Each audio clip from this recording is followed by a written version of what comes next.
Hey folks, my name is Nathan Johnston. Welcome to Lecture 34 of Introductory Linear Algebra. In today's class, we're going to introduce something called the determinants of a matrix, and we're going to be talking about this for the next 3 classes after this one as well. And what it is it's a way of measuring how large a matrix is, okay? Maybe a little bit more precisely, it measures how much that matrix stretches or shrinks down space, okay? So remember, every matrix, it acts as a linear transformation that moves vectors around. And well, the determinant, it measures, does it spread out all those vectors and make them a lot bigger, or, does it shrink them down and make them a lot smaller, or maybe somewhere in between? What does it do? How does it stretch or shrink space? That's what the determinant captures, okay? So let's draw a picture here. Remember, every matrix acts as a linear transformation, so in 2 dimensions, that means we've got a picture that's something like this, okay? So here's our input space on the left, and I've drawn the standard basis vectors E1 and E2 here, and that, after you apply your matrix or your linear transformation, it deforms that unit square grid into some parallelogram grid, where the sides of those parallelograms are just what A, the matrix, does to E1 and E2, okay? So the sides here are, another way of looking at this is the first column of A, and this is the second column of A, and those are the sides of the parallelogram in sort of the output space. Okay, then what the determinant measures is it measures, how much bigger are those parallelograms than the input squares, right? What is this ratio of sort of output parallelogram area to input unit square area? That ratio is what we call the determinant of the matrix. It's a measure of how much did things get stretched out or spaced out when I applied the matrix or linear transformation. Okay, so that's all it is. The determinant of a matrix, it's the area, if we're in 2 dimensions, it's area of the output parallelogram divided by the area of the input square. If we're in 3 dimensions, so it's like a 3x3 matrix acting on 3-dimensional space, then it's the volume of the output parallelepiped divided by the volume of the input cube, okay? If we're in higher dimensions, then just throw the word hyper in front of these words here, okay? It's a hyperparallelepiped and a hypercube, okay? But you just use the appropriate notion of area or volume or hypervolume or whatever for whatever dimension you're working in. In 2 dimensions, we talk about areas. In 3 dimensions, we talk about volumes. In higher dimensions, we talk about hypervolumes. But, in whatever dimension it is, it's just this ratio of output to input volumes. Okay, and one point I want to make, though, is actually because linear transformations are so regular, they sort of behave so nicely, you don't need to use the input square or cube or hypercube as your input. Okay, this ratio, it still can be the same sort of no matter what your input region is.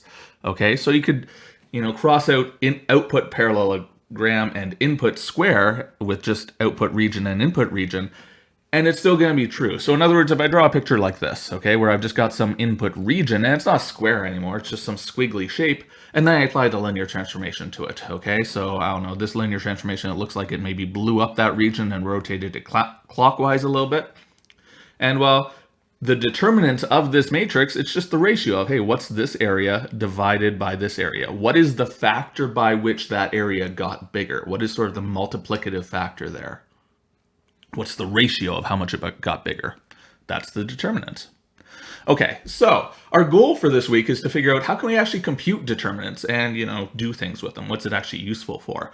Okay, but before we can get to any of that, we've got to look at some basic properties of the determinant. Okay, we're going to see that, yes, there are nice formulas for computing determinants, but they're all really hard to get to. We've got to really understand how determinants work before we can get to these formulas for actually computing it. Okay, so we're going to start off in this lecture video. We're just going to talk about basic properties of the determinant. Okay, what sort of nice things can we say about it without actually computing it? Okay, and one nice thing that we can say about it is, well, on the identity matrix, well, what is the determinant of the identity matrix? The identity matrix as a linear transformation does nothing, right? It just leaves vectors alone. So it's not stretching or shrinking space at all. Okay, so that tells us that the determinant of the identity matrix had better be 1. Okay, how much does space stretch when you apply the identity matrix to it? Well, it doesn't stretch at all, okay? It gets multiplied by 1. That ratio of output to input is just 1. All right, so determinant of the identity matrix had better always equal 1, no matter what dimension you're working in. Okay, the next nice property of the determinant concerns composition of linear transformations, or in other words, matrix multiplication. What happens if first you apply some linear transformation or some matrix B to space, and then you apply another matrix or linear transformation A to space? Well, what that means is, like when you apply B, space is going to be expanded by a factor of determinant of B, but then when you apply A to that, it's going to be expanded by another factor of determinant of A.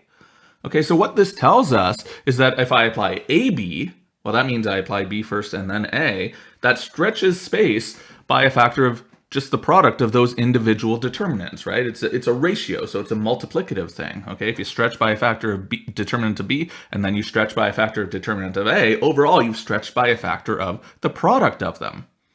Okay, so what this tells us is that AB stretches by this factor, but by definition, AB stretches by a factor of determinants of AB. Okay, so this tells us that two different determinants are equal to each other. This determinant of AB, the composite linear transformation, it's equal to the product of the individual determinants. Okay, so what we say is that the determinant, it's a multiplicative function. We call this multiplicativity of the determinant. Okay, and it's one of the really, really nice properties of the determinant that we like. All right, and we're going to need one more nice property of the determinant before we can really get off the ground running with it. Okay, and this one's a little bit harder to sort of visualize, but we're going to try our best here. Okay, so the question we're going to ask is, what if, okay, I start off with some matrix and I compute its determinant.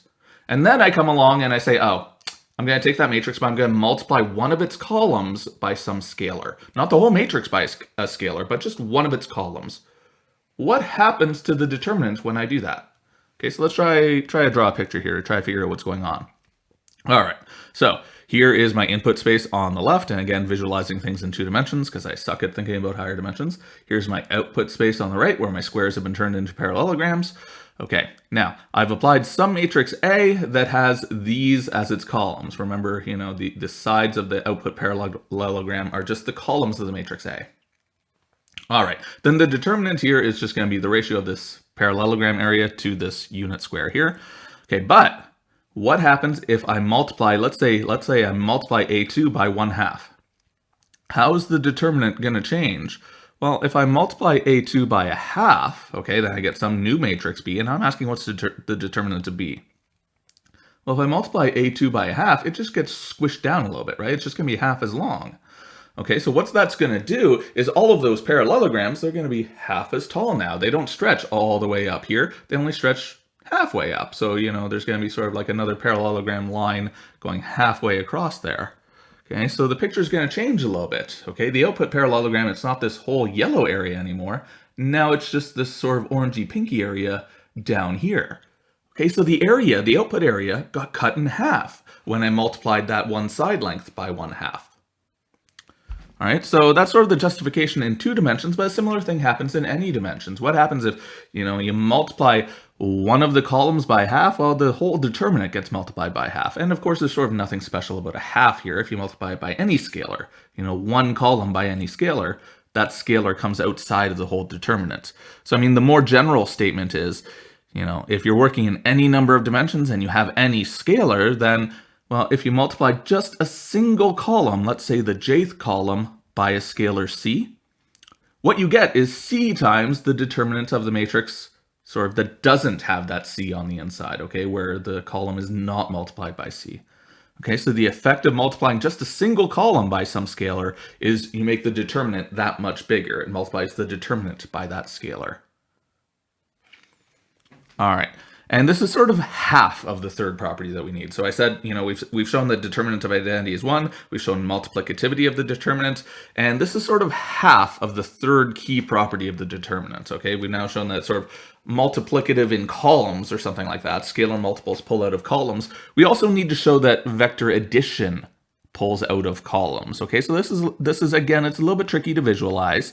Okay, but the setup here is, suppose that you've got, you know, some matrix and you know its determinant, and then you add some vector to one of the columns of that matrix. What happens to the resulting determinant? Okay, so I'm not going to draw a picture here, but rather I'm going to copy in a picture that a computer drew for me. The setup's going to be the same though. My input space, well, I've got my unit square grid. Here's the unit square with the standard basis vectors sort of as its sides. And then I've got, well, lots of different output parallelograms this time because I'm sort of considering 3 different matrices all at the same time. Okay, I want to draw them sort of on the same output space. Okay, these 3 matrices that I'm considering are, well, they've all got the same first column, but what happens if I just sort of add the second columns to each other? So these first 2 matrices, A1 is first column, and then V and W are the second columns. And then the third matrix, again, same first column, but then the sum in their second columns. Well, what do these output parallelograms look like then? Well, they all have a common first column. So they all have A1 as one of their sides, right? A1 is a side of this blue output parallelogram for the first matrix. And then A1 is a side for this green output parallelogram for the second matrix. And A1 is a side for this orange output parallelogram for the third matrix. Okay, what differs though is the other side of each of these parallelograms. The blue matrix gives V as one of its sides, the green matrix gives W as one of its sides, and the orange matrix gives V plus W as one of its sides. Okay, and then the claim is that if I take this blue parallelogram, compute its area, and then take this green parallelogram, compute its area, and then add those 2 up, blue parallelogram plus green parallelogram. Well, the sum of those 2 areas is going to be the exact same as this area of the orange parallelogram. Okay, and hopefully that seems believable, at least in this instant based on this picture, because, well, this triangular region over here on the right, where the blue and green parallelograms do not overlap the orange parallelogram, that would fit perfectly in over here on the left. Okay, and this is a general thing. Like, you can just sort of imagine like taking like this sort of bowed out pair of parallelograms and just sort of squeezing it in over to the left, and that's not going to change its area. Okay, so what's going to happen is the blue plus green areas, it's going to equal the orange area. In other words, the sum of these 2 determinants is going to equal exactly this determinant. Okay, and that's true. Okay, that is true. That's sort of the third key property of the determinants that we're going to need. We're going to need the fact that, hey, if you add up in just one column of a matrix, well, that splits up into addition on the outside of the determinants. But you have to keep all columns of the matrix except for one fixed. Okay, it's like A1 is fixed in all of these matrices. Okay, so taken together, like this sort of nice scalar multiplication in a single column property and this vector addition in a single column property down here, taken together, these 2 properties are called multilinearity of the determinants. Okay, the idea is the determinants, it's not quite a linear transformation. Like, I'm not saying that you can pull scalars out of the determinant as a whole, and I'm not saying that, you know, you can sort of break up, like, determinant of A plus B is not the same as determinant of A plus determinant of B. So it's not a linear transformation, okay? But it's multilinear. It's sort of linear in each of the columns. That's what it means, okay? It means that sort of, if you consider it as a function acting on the columns, then, oh yeah, now it looks linear, okay? But if you consider it as a function on matrices, it doesn't look linear. Okay, so anyway, what we're going to do now is, well, we haven't actually formally defined the determinant yet. We've sort of given a geometric, hey, it should be this ratio of output to input areas. Okay, now we're going to sort of formally define the determinant though. Okay, what is the determinant function? Well, what it is it's a function that takes in a matrix and spits out a real number. And the way it works is, well, it's the unique function that has these 3 properties that we just talked about. Okay, so it is the function with a property that, well, if you feed in the identity matrix, you get the number 1 as your output. And it's multiplicative, okay? So determinant of a product of 2 matrices is the product of the determinants. And it's got that funky little multilinearity property, okay? So if I do a linear combination in just one of the columns, well, I can sort of pull that linear combination out of the determinants, okay? So I'm just left with, well, the determinant of, you know, if I just have V in that column there, plus C times, in other words, I can pull this scalar C out, times the determinant of if I just have W in that column there. So in other words, I can split it up over vector addition and scalar multiplication, as long as I'm only working one column at a time. All right, now, there's a lot buried in this definition here, okay? There are a lot of not obvious things. So one thing that's very, very not obvious is that this actually defines a function. Okay, there could be lots of problems that could happen here. One thing that could happen is, hey, maybe there's no function that actually has all of these properties out there, okay? And I mean, we sort of drew pictures to try to convince ourselves that such a function exists, that the determinant has these properties. But you know, it is a theorem in the background that says, yeah, it's actually possible to define a function that has these properties. And also, it's not obvious that there's only one function that has these properties. Okay, so maybe there's another function out there, you know, maybe you could come up with all sorts of different formulas that all satisfy these properties here. But no, there's a theorem in the background that says, actually, once you have these three properties, you know everything about the function, okay? That completely determines the function, and you're going to be able to compute it based on just these three properties here. So the determinant really is unique. It's the only function with these properties. All right, so these properties here, they really are the key properties of the determinant, and we're going to get everything else about the determinant from these three properties here. All right, so let's start off. Let's just do a quick example of actually computing a determinant, okay? So there's some basic determinants that you can compute fairly straightforwardly from these three properties here. So let's see how it's done. Okay, let's compute the determinant of this nice little diagonal matrix here. So nothing too complicated yet, just the matrix with 2 and 3 on its diagonal. All right, well, I'll just use the properties above. In particular, what I'm going to do is I'm going to leech off of the fact that I know the identity matrix has determinant 1. Okay, so if I can sort of just manipulate the columns of the matrix to make it look like the identity matrix, then I'll be able to figure out what its determinant is. All right, so I'm going to start off with determinant of the matrix I actually care about. And, well, this multilinearity property, property C, it says that I can pull scalars out of the columns. Okay, so what I can do is I can say, oh, well, I want to turn this matrix into the identity matrix. I'm going to pull a 2 out of its first column. Okay, so 2 is out in front now, and that first column is now just 1, 0, which makes it look more like the identity matrix. Okay, so I'm getting closer to an answer. All right, and now I'm going to do the same thing in the second column. I don't like 0, 3. I want it to be 0, 1. So just pull a 3 out of that column. Okay, so now the 2 is 2 times 3, which is 6. Okay, and now it's 6 times the determinant of the identity matrix. Okay, and I know what the determinant of the identity matrix is. It's just 1. So this is 6 times 1, which is just 6. So the original matrix had a determinant of 6.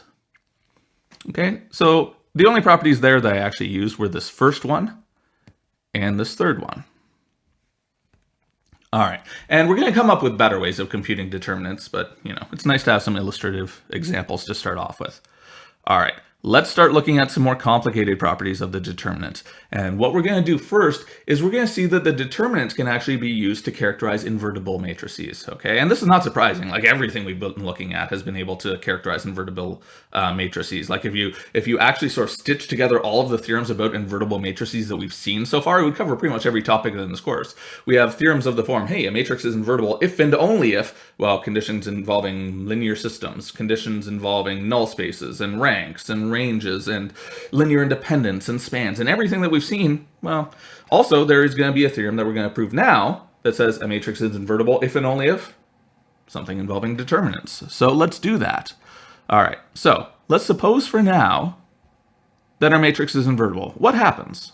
Well, let's use these properties up above to figure out what happens. If your matrix is invertible, then A inverse exists, and we could compute determinant of A inverse times A. And we're going to compute this in 2 different ways.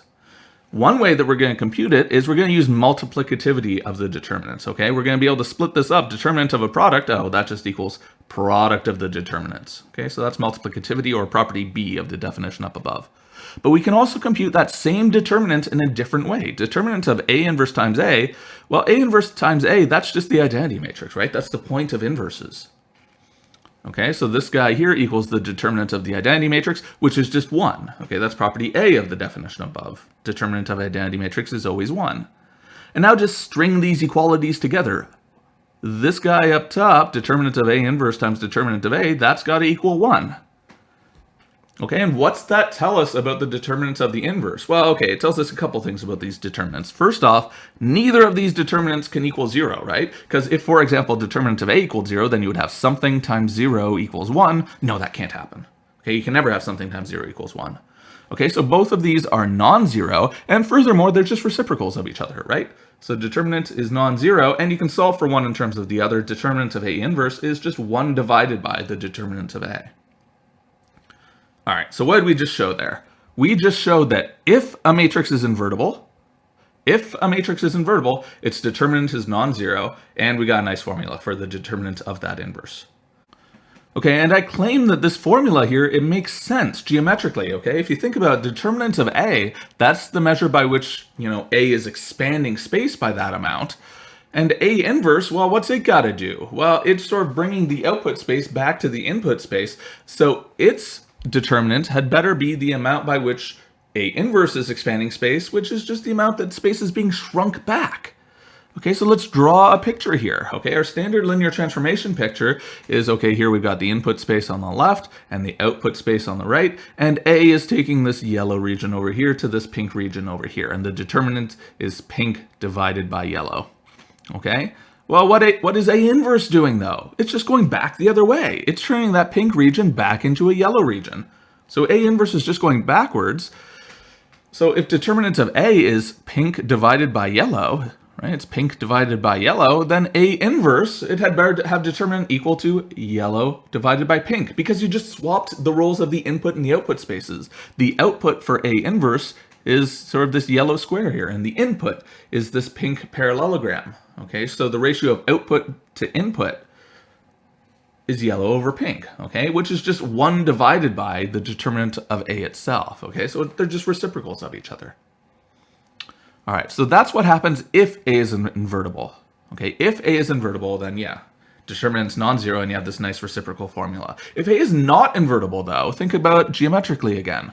What's happening is, well, one of our characterizations of invertibility was that a matrix is not invertible if and only if it has nullity bigger than 0, okay? In other words, it's not invertible if and only if some dimension gets squashed away by that matrix. There's a whole dimension, an entire line of vectors that's getting squished down to the 0 vector. Okay, so the way to think about this is sort of the matrix, it's throwing away part of space. It's squishing it down to a lower dimension.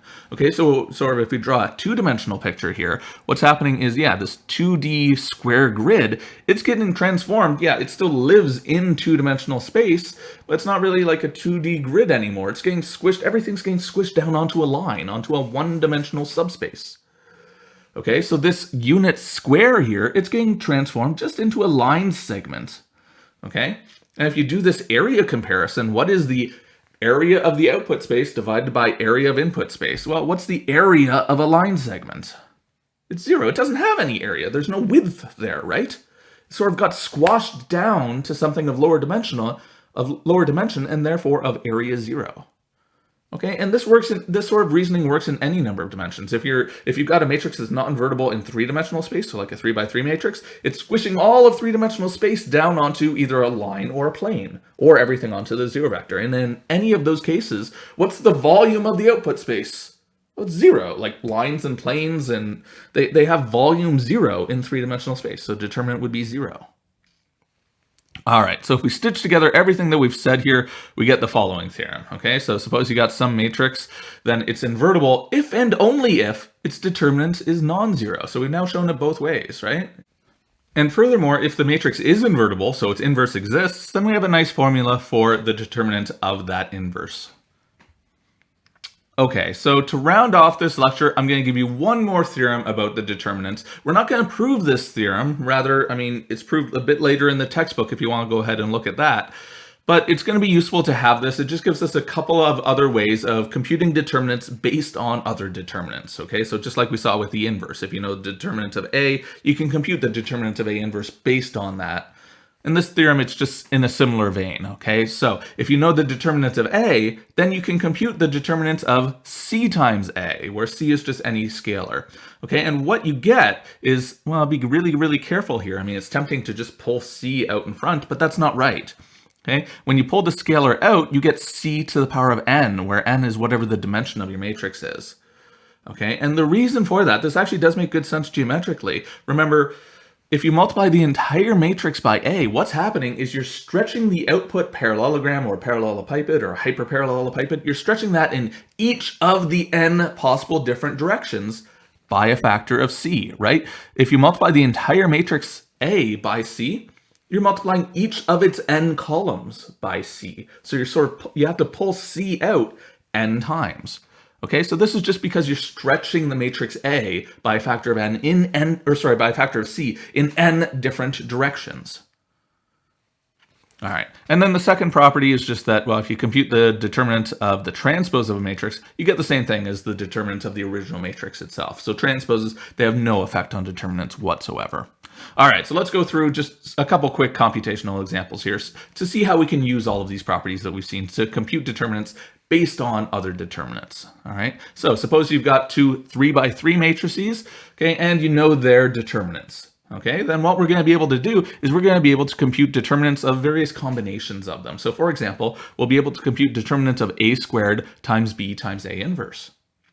And the way you do that is you just use all of the properties of determinants that we know so far. Okay, so first off, I'm going to use multiplicativity of the determinants. If I've got a determinant of a product of a bunch of things, just split it up into the product of the determinants.